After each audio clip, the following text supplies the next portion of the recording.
in high school, there was a guy that used to call me Lurch. I had always known I was a big dude before that. I would see pictures in like the yearbook in grade school, and obviously I was like a foot taller than everybody else. Like I think I came out of my mother's womb at like 40 pounds or something.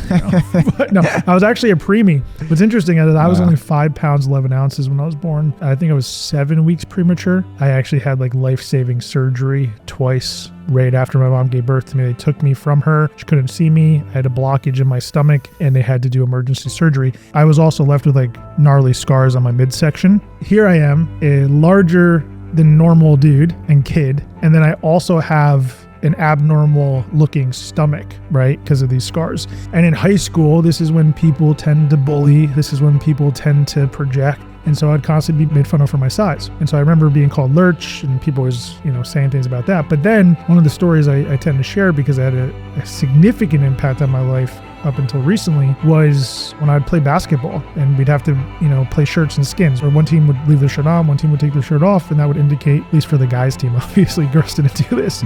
Obviously now I was exposed, with my shirt off, and now people really started making fun of me and like making me feel embarrassed about who I was and how I looked. And that really taught me and reinforced this idea that, hey, you shouldn't be you. You shouldn't put yourself out there. You shouldn't take risks. You shouldn't expose yourself. And of course, when you go to try to open a business and run a business and make money, well, what are you doing? You're exposing yourself. You're taking risks. You're trying to show up authentically, but you've learned not to be authentically you. And so it wasn't until I resolved all of that I was able to actually have any traction in my business and with money.